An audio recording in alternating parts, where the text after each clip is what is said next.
Assalamualaikum warahmatullahi wabarakatuh. Selamat siang, salam sejahtera bagi kita semua.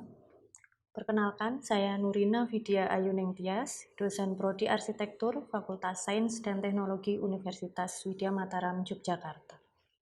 Pada kesempatan kali ini, saya akan menjelaskan mengenai rencana pembelajaran semester untuk mata kuliah ekologi yang saya ampu di semester genap. Pertama, saya akan menjelaskan mengenai deskripsi dari mata kuliah ini. Mata kuliah ini merupakan mata kuliah wajib dengan beban bobot sebesar 2 SKS yang ditempuh di semester genap. Pengetahuan yang disampaikan di mata kuliah ini merupakan topik utama yang berkaitan dengan roadmap riset atau penelitian yang saya lakukan. Sehingga bahasan dalam mata kuliah ini sebagian saya menggunakan artikel ilmiah yang sudah saya publikasikan atau hasil riset yang sudah pernah saya lakukan. Mata kuliah ini akan mempelajari mengenai pentingnya pendekatan lingkungan dalam perancangan arsitektur sesuai kondisi ekologi ekosistem yang ada di daerah Indonesia. Topik mengenai ekologi ini menjadi penting dikarenakan sistem lahan sebagai objek perancangan arsitektur dengan lingkungannya. Di mata kuliah ini, mahasiswa akan dikenalkan mengenai dasar ilmu lingkungan, permasalahan lingkungan, konsep arsitektural, pengembangan dari arsitektur ekologi, kebijaksanaan pembangunan berwawasan lingkungan, dan aplikasi desain yang tanggap terhadap kondisi lingkungan.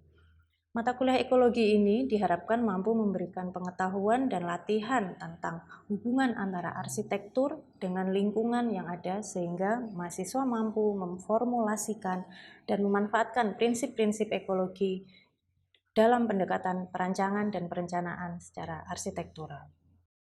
Capaian pembelajaran dari mata kuliah ekologi ini, yang pertama, mahasiswa diharapkan mampu menelaah, mengeksplor, mengaplikasikan ilmu ekologi dalam menghasilkan karya arsitektur. Yang kedua, mahasiswa diharapkan mampu memahami prinsip-prinsip ilmu ekologi dalam perencanaan dan pembangunan sebagai wujud ikut andil dalam kelestarian lingkungan.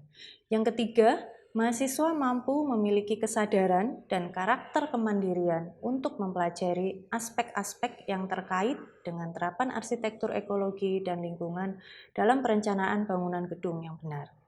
Yang keempat, mahasiswa mampu mengaplikasikan atau melaksanakan praktek untuk memahami terapan arsitektur ekologi dalam perencanaan suatu bangunan gedung. Materi pembelajaran atau bahan kajian di mata kuliah ekologi ini, yang pertama, mengenai pengantar ekologi dan ekologi arsitektur. Yang kedua, mengenai arsitektur lingkungan. Yang ketiga, tentang arsitektur hijau. Yang keempat, arsitektur hemat energi. Yang kelima, aplikasi dari desain arsitektur hijau. Yang keenam, arsitektur berkelanjutan. Yang ketujuh, prinsip arsitektur berkelanjutan. Yang kedelapan, biophilic architecture dan bioclimatic architecture. Yang kesembilan, pembangunan kota berkelanjutan dan penyediaan ruang terbuka hijau. Dan yang terakhir, yang ke-10 mengenai AMDAL, UKL, dan UPL. Sistem pembelajaran di mata kuliah ekologi ini dibagi menjadi 3. Yang pertama, pembelajaran tatap muka langsung atau luring. Yang kedua, pembelajaran tatap muka langsung secara online atau daring menggunakan platform Zoom Meeting dan Google Classroom untuk pengumpulan tugas mahasiswa. Yang ketiga, pembelajaran dengan metode hybrid atau kombinasi antara luring dan daring. Metode pembelajaran yang digunakan, yang pertama, pembelajaran berbantu komputer untuk presentasi. Yang kedua, tanya jawab diskusi. Yang ketiga, collaborative learning. Yang keempat, small group discussion. Pustaka dalam pembelajaran mata kuliah ekologi ini ada beberapa yang saya gunakan. Yang pertama, buku berjudul Ilmu Lingkungan karya Suryatmaja. Yang kedua, buku berjudul Kota Berwawasan Lingkungan karya Eko Budiharjo. Yang ketiga, buku Pembangunan Berwawasan Lingkungan karya Emil Salim. Yang keempat, mengenai Arsitektur Hijau karya Triharso Karyono. Yang kelima, artikel mengenai dampak lingkungan yang diterbitkan oleh Gadjah Mada University Press, dan lain sebagainya. Bobot dalam penilaian mata kuliah ini ada 2 aspek yang saya gunakan untuk menilai. Yang pertama, kemampuan kognitif dan afektif mahasiswa, yang kedua adalah aspek kedisiplinan. Kemampuan kognitif dan afektif ada 3 item yang dinilai. Yang pertama adalah dari tugas mingguan sebesar 40%, kemudian dari ujian tengah semester sebesar 20%, dari ujian akhir semester sebesar 30%. Kemudian aspek yang kedua yaitu kedisiplinan, itu dari kehadiran mendapatkan bobot sebesar 10%.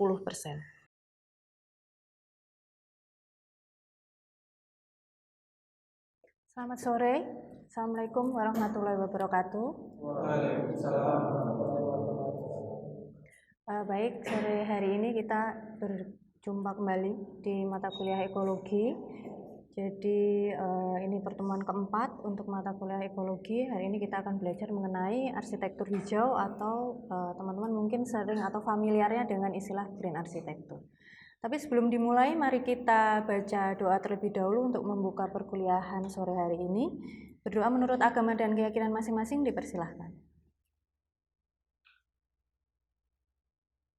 Cukup? Oke, terima kasih.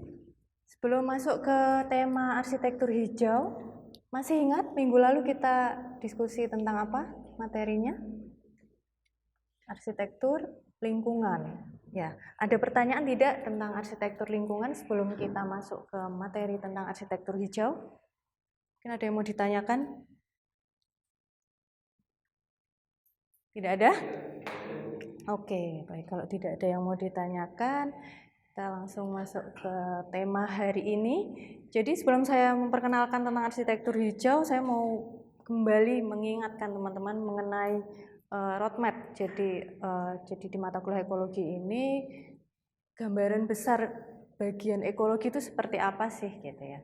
Jadi kita belajar yang utama itu ada tentang ekologi arsitektur di semester ini. Kemudian dengan adanya perkembangan zaman, sekarang ada yang namanya sustainable architecture. Jadi sustainable architecture itu development atau pengembangan dari konsep ekologi arsitektur. Kemudian dari si sustainable architecture itu sendiri, itu nanti ada 2 tema yang dibagi gitu ya. Ini ada green architecture dan arsitektur lingkungan. Minggu lalu kita sudah belajar tentang arsitektur lingkungan. Jadi minggu ini tema selanjutnya yaitu mengenai green architecture gitu ya. Green architecture itu teman-teman pasti sudah sering mendengar ya. Ada yang belum pernah dengar tentang green architecture? Sudah, oke, sudah semuanya. Kalau kita bicara green architecture pasti kaitannya dengan istilah arsitektur hemat energi, kaitannya dengan building thermal comfort dan lain sebagainya. Sedangkan kalau kita bicara tentang arsitektur lingkungan itu nanti ada istilah-istilah namanya biophilic architecture, ada bioclimatic architecture dan lain sebagainya. Gitu ya. Hari ini kita fokus untuk tema green architecture terlebih dahulu. Why is green design? Kenapa sih harus green design? Ada yang mau menyampaikan pendapatnya? Menurut saya sih Bu, untuk menjaga kelestarian lingkungan, seperti itu. Oke, baik. Terima kasih Mas Dimas atas jawabannya ya. Ya, betul sekali. Salah satu ya ini, karena banyak sekali alasan kenapa kita menerapkan konsep green design ini. Salah satunya adalah untuk menjaga kelestarian lingkungan. Nah, ini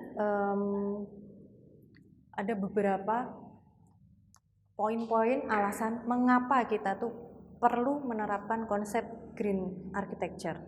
Yang pertama karena isu mengenai global warming, atau yang kedua mengenai environmental problem. Jadi dua item ini saling berkaitan, yaitu terkait permasalahan lingkungan gitu ya, krisis-krisis yang ada di lingkungan. Kemudian yang ketiga adalah permasalahan krisis energi gitu. Jadi sudah terlalu banyak konsumsi energi yang diakibatkan oleh bangunan yang dibuat oleh teman-teman arsitek gitu. Kemudian yang keempat adalah permasalahan marketing. Kalau ini sudah di luar ranah arsitektur ya, kalau kita bicara tentang marketing. Kemudian selanjutnya, nah ini pengertian-pengertian mengenai green architecture atau green building. Banyak sekali yang mengartikan apa itu bangunan hijau, apa itu green architecture gitu ya. Ada menurut peraturan Menteri PUPR, ada yang menurut Office of the Federal Environment Executive, sampai ke Green Building Council Indonesia. Yang pada intinya adalah pengertian sebuah bangunan hijau itu adalah bangunan yang mampu merespon terhadap kondisi lingkungan, tetapi dibuktikan secara terukur dengan data-data, dengan prinsip-prinsip yang digunakan mengenai bangunan gedung. Begitu tadi mengenai pengertian mengenai bangunan hijau atau green architecture. Nah, ini indikator, selanjutnya adalah indikator-indikator mengenai bangunan hijau itu sendiri. Tadi seperti yang sudah saya sampaikan, banyak sekali pengertian-pengertian mengenai bangunan hijau. Nah, ini saya ambil satu pengertian utama mengenai bangunan hijau, yaitu menurut peraturan Menteri PUPR adalah bangunan yang memenuhi persyaratan bangunan gedung yang diukur dengan kinerja secara signifikan dalam beberapa item. Yang pertama mengenai penghematan energi, kemudian mengenai penghematan air, kemudian sumber-sumber daya yang lainnya gitu. Jadi itu menurut Permen PU. Kemudian kalau di Indonesia ada sebuah lembaga yang beliau itu atau dia itu adalah lembaga yang mewadahi keinginan-keinginan klien atau keinginan-keinginan owner untuk menghasilkan atau menciptakan sebuah bangunan dengan konsep bangunan hijau. Itu namanya Green Building Council Indonesia. Teman-teman nanti kalau fokus terhadap sebuah desain bangunan hijau pasti akan mengarah atau acuannya adalah menggunakan acuan dari GBCI ini. Nah, GBCI ini punya dua rating tools atau istilahnya namanya alat untuk mengukur sebuah bangunan itu layak tidak dikatakan sebuah bangunan hijau. Yang pertama adalah menggunakan Green Ship Rating Tools, yang kedua adalah menggunakan EDGE atau Excellent Design for Greater Efficient. Gitu. Jadi nanti teman-teman kalau mau fokus mengenai bangunan hijau, dua item ini sebaiknya teman-teman betul-betul pahami supaya menghasilkan sebuah karya arsitektur yang memang betul-betul sesuai dengan prinsip bangunan hijau. Ini prinsip bangunan hijau, beberapa item prinsip. Jadi saya jelaskan yang sebelah sana terlebih dahulu, yaitu kita itu nantinya kan sebagai profesional atau arsitek profesional, di mana kita akan menghasilkan sebuah desain. Nah, sebuah desain kita itu dipengaruhi oleh beberapa pihak. Yang pertama adalah stakeholder yang punya banyak sekali kebijakan-kebijakan kaitannya dengan keinginan mereka untuk membuat sebuah desain yang seperti apa gitu ya. Kemudian filosofi mau mengambil konsep rancangannya seperti apa dan lain sebagainya. Nah, ranah kita itu adalah di bagian desain ini. Di bagian desain, prinsip bangunan hijau yang kita pakai itu tidak jauh-jauh dengan konsep reuse, recycle, dan reduce. 3 prinsip ini. Jadi misalnya kita bicara tentang reduce, bagaimana melakukan pengurangan yang kita bisa lakukan itu adalah misalnya pemanfaatan sumber daya lahan, pemanfaatan material, pemanfaatan air, misalnya seperti itu. Kemudian kaitannya dengan reuse atau penggunaan kembali, ini misalnya sumber daya alam yang sudah ada kita pakai kembali. Misalnya contohnya pengaplikasian penggunaan air, itu yang paling gampang contohnya. Jadi air sekarang kita punya banyak teknologi untuk mengolah kembali sehingga air tersebut bisa kita pakai ulang. Kemudian yang ketiga adalah recycle, yaitu menggunakan prinsip daur ulang, gitu, siklus daur ulang. Kemudian dari ini kalau kaitannya dengan kebijakan stakeholder itu ya kaitannya dengan bagaimana kita merumuskan tujuannya yang sama sehingga kita sebagai arsitek juga berjalan beriringan dengan para stakeholder yang terkait. Gitu. Kemudian berorientasi bagaimana mencapai mutu sebuah karya desain arsitektur yang tepat gitu. Kita perlu diskusikan dengan stakeholder. Jadi kita sebagai arsitek itu tidak bisa yang namanya mendesain dengan jalan sendiri tanpa ada input atau masukan-masukan dari pihak lain. Gitu. Kemudian yang selanjutnya kaitannya dengan filosofi dalam merancang. Filosofi dalam merancang itu kaitannya biasanya temanya mengenai pelestarian, bagaimana kita melakukan pelestarian alam, pelestarian bahkan sampai ke aspek-aspek tradisional. Kalau di arsitektur Widya Mataram kan memang concern dengan pelestarian bangunan tradisional seperti itu. Kemudian bisa juga filosofi yang kita angkat itu kaitannya dengan bagaimana pemanfaatan inovasi-inovasi teknologi yang sekarang sudah banyak sekali, yang sangat amat memungkinkan diaplikasikan dalam sebuah karya arsitektur.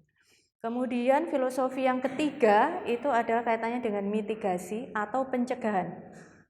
Pencegahan atas resiko-resiko mengenai keselamatan, baik keselamatan pada saat proses pembangunan, keselamatan penggunanya ketika bangunan itu sudah beroperasi, ataupun nanti kesehatan penggunanya juga perlu diperhatikan sampai ke bencana, sehingga mendesain itu mencakup seluruh aspek gitu, tidak hanya proses merancang saja.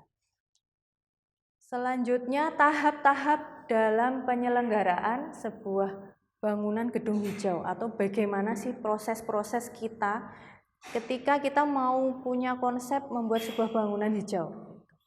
Sebetulnya tahapan-tahapan ini tidak melulu di konsep bangunan hijau, tapi seluruh konsep karya arsitektur yang ada rata-rata garis besar seperti ini. Tetapi kalau kita bicara dengan kaitannya dengan bangunan hijau, kita pertama nanti bicara tentang pemrograman. Bagaimana memprogram kebutuhan ruang dan lain sebagainya. Kemudian perencanaan teknis. Teknis itu kaitannya dengan desain kita, gitu ya. Terus pelaksanaan konstruksi, terus pemanfaatan itu ketika bangunan tersebut sudah mulai dihuni oleh penggunanya. Yang terakhir adalah pembongkaran. Pembongkaran ini bisa jadi misalnya nanti suatu ketika ada proses demolis gitu ya, atau dibangun ulang, itu juga harus kita perhatikan kalau kita bicara tentang bangunan hijau. Nah, dari konsep bangunan hijau ini, fokus kita sebagai arsitek itu ada pada tahap perencanaan teknis. Jadi semua pekerjaan-pekerjaan yang kaitannya dengan penerapan bangunan hijau itu ada pada tahap perencanaan teknis. Seperti apa aja sih kira-kira tahap perencanaan teknis itu? Nah, ini ada item-item. Ini nanti tidak saya jelaskan secara detail menyeluruh ya, nanti ini secara garis besar saja. Seperti apa perencanaan-perencanaan teknis yang kaitannya dengan bangunan hijau. Yang pertama adalah kaitannya dengan pengelolaan tapak. Kemudian kaitannya dengan efisiensi energi. Yang ketiga kaitannya dengan efisiensi penggunaan air. Yang keempat tentang kualitas udara di dalam ruang. Yang kelima penggunaan material yang ramah lingkungan. Yang keenam pengelolaan sampah. Yang ketujuh adalah pengelolaan air limbah. Jadi item-item perencanaan teknis itu ada kurang lebih 7 aspek ini yang nanti akan teman-teman harus pahami ketika proses mendesain gitu ya. Misalnya saya ambil contoh ketika pengelolaan tapak. Pengelolaan tapak itu kan kaitannya dengan site kita, site bangunan kita. Bagaimana kita mengelola tapak dengan baik gitu ya. Yang pertama kita yang paling contoh gampangnya adalah bagaimana kita menyediakan ruang terbuka hijau untuk site kita gitu. Jadi itu perlu diperhatikan karena itu juga kaitannya dengan peraturan KDB, KLB seperti itu. Kemudian yang kedua kaitannya dengan efisiensi energi. Nah, ini bagaimana kita menciptakan karya kita itu besarnya konsumsi energi dari bangunan yang kita bikin itu tidak terlalu besar, gitu, sehingga tidak berdampak kepada lingkungan. Terus yang ketiga efisiensi penggunaan air, bagaimana kita memanfaatkan air yang ada di dalam site kita. Kemudian kualitas udara dalam ruang bangunan kita, itu misalnya nanti memasang signage dilarang merokok supaya kualitas udara di bangunan juga tetap baik, misalnya seperti itu. Terus yang kelima tentang material ramah lingkungan. Material ramah lingkungan itu bagaimana menggunakan material-material yang sudah bersertifikasi ramah lingkungan. Gitu. Jadi sekarang sudah cukup banyak material-material di pasaran, ada produsen-produsen yang sekarang sudah punya label-label sertifikasi kalau material yang mereka punya itu adalah material yang ramah lingkungan. Yang keenam, pengelolaan sampah. Ini juga rata-rata sekarang sudah cukup banyak yang menerapkan prinsip 3R tadi ya, reduce, reuse, recycle. Terus bagaimana penanganan sampah di bangunan kita itu juga harus dipikirkan ketika kita menggunakan konsep bangunan hijau. Yang ketujuh adalah pengelolaan limbah. Nah, ini bagaimana kita menyediakan fasilitas-fasilitas untuk mengelola limbah yang dihasilkan oleh bangunan kita. Jangan sampai limbah yang dihasilkan oleh bangunan kita ini justru membahayakan sekeliling bangunan kita atau tetangga-tetangga yang ada di site kita. Jadi ini 7 item mengenai perencanaan teknis sebuah bangunan gedung. Baik, selanjutnya adalah tahapan-tahapan tadi, di mana kita harus fokus terhadap teknis ya. Dari teknis tadi ada 7 item. Yang paling berpengaruh terhadap sebuah konsep bangunan hijau adalah item B dan item C. Jadi kalau teman-teman mau menerapkan bangunan hijau, fokuskan pada mendesain bagaimana menggunakan energi yang baik. Yang kedua, bagaimana menggunakan air yang baik pada bangunan kita. Jadi itu ya, fokusnya seperti itu. Kemudian ini persyaratan teknis tadi menurut Menteri PUPR ada 7 yang sudah dijelaskan tadi. Kemudian tadi di awal saya jelaskan tentang lembaga yang mensertifikasi sebuah karya arsitektur itu layak dikatakan sebagai bangunan hijau dari GBCI atau Green Building Council Indonesia. Mereka punya 6 item penilaian untuk bangunan hijau. Ada tepat guna lahan, sama kaitannya dengan pengelolaan tapak, kemudian efisiensi dan konservasi energi sama dengan penggunaan energi, konservasi air sama dengan efisiensi penggunaan air. Yang keempat, sumber daya dan siklus material, itu sama dengan penggunaan material yang ramah lingkungan. Kemudian kualitas udara dan kenyamanan ruangan, itu sama dengan poin D, kualitas udara di dalam ruangan.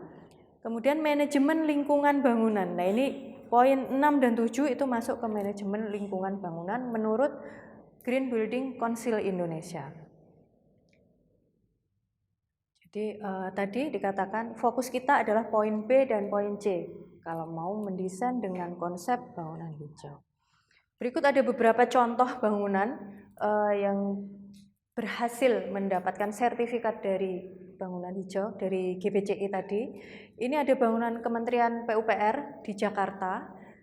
Bangunan ini dapat sertifikat platinum, yaitu level tertinggi. Jadi level penilaiannya itu ada platinum, gold, silver, gitu ya. Jadi ini yang dapat level yang paling tinggi, poinnya dia cukup tinggi, gitu ya.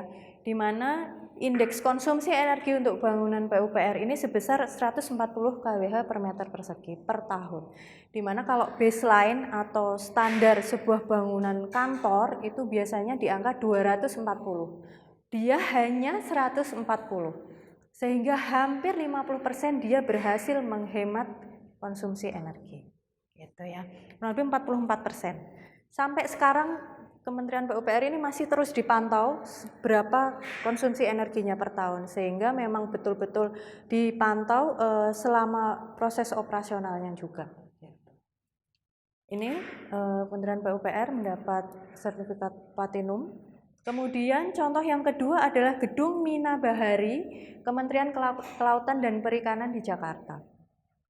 Ini dia menang beberapa award gitu ya, ada Subroto Award, ASEAN Energy Award gitu, karena dia berhasil melakukan penghematan energi. Ini bahkan lebih rendah dari Kementerian PUPR. Kementerian PUPR tadi 140, dia berhasil menghemat 134 kWh per meter persegi.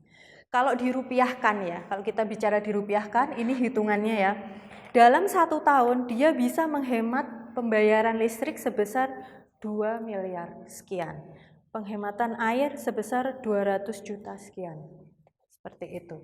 Jadi kurang lebih benefit-benefit yang didapatkan ketika menerapkan sebuah konsep bangunan hijau itu seperti ini. Jadi kaitannya dengan energi dan kaitannya dengan pemanfaatan air. Oke, sampai di sini ada yang mau ditanyakan? Izin bertanya Bu, apakah material ramah lingkungan diproduksi secara ramah lingkungan juga? Terima kasih Bu. Baik, terima kasih atas pertanyaannya. Jadi kaitannya dengan material ramah lingkungan. Material ramah lingkungan apakah mulai dari produksi juga ramah lingkungan? Begitu ya pertanyaannya. Jadi yang dikatakan material ramah lingkungan dalam sebuah konsep bangunan hijau itu mulai dari proses mendapatkan bahan mentahnya. Mulai dari itu gitu ya, bahkan sampai ke kendaraannya seperti apa ketika mengangkat bahan mentahnya itu untuk diproduksi juga harus bisa dipastikan kalau dia ramah lingkungan. Sampai ke proses produksinya juga harus dipantau apakah betul-betul ramah lingkungan, sehingga nanti material tersebut memang betul-betul layak mendapatkan sertifikat material yang ramah lingkungan, sehingga ketika diterapkan dalam konsep bangunan hijau memang sudah murni dari nol, dari bahan mentah sampai ke bahan yang sudah siap digunakan untuk diterapkan dalam sistem konstruksi, itu betul-betul ramah lingkungan. Seperti itu. Baik, seperti itu ya untuk materi kita hari ini. Jadi ini kemudian saya lanjutkan untuk ada tugas yang harus teman-teman kerjakan. Jadi silahkan teman-teman membentuk sebuah grup kecil 3 orang saja gitu ya, untuk kemudian melakukan diskusi bebas, tidak harus terpaku presensi dan lain sebagainya. Silahkan memilih anggotanya sendiri, didiskusikan dan kemudian nanti dipresentasikan minggu depan. Tema yang harus teman-teman diskusikan dalam kelompok itu pertama mengenai arsitektur lingkungan dan arsitektur hijau. Jadi 2 tema ini silahkan teman-teman diskusikan dengan membentuk kelompok 3 orang, bebas siapa saja kelompoknya, tidak terpaku atau siapapun. Kemudian silahkan dipilih salah satu dari 2 tema ini gitu, mau arsitektur lingkungan atau mau arsitektur hijau. Harapannya sih balance, ada yang arsitektur lingkungan, ada yang arsitektur hijau gitu, supaya nanti ketika presentasi bisa diskusi sama-sama antar mahasiswa, bukan dengan saya tapi antar mahasiswa gitu. Jadi teman-teman bisa dapat input dari teman-teman yang lain seperti itu. Oke, kalau begitu ada pertanyaan mengenai tugasnya? Belum ada yang ditanyakan. Oke, baik, silahkan nanti diproses tugasnya, membentuk 3 orang per kelompok dan didiskusikan gitu ya. Ini masih ada sedikit waktu untuk mendiskusikan. Kalau mau diskusi di kelas dulu monggo sampai menunggu waktunya selesai. Nanti kalau sudah waktunya selesai kita menyelesaikan perkuliahan ini. Begitu ya. Oke, silahkan membentuk 3 orang terlebih dahulu.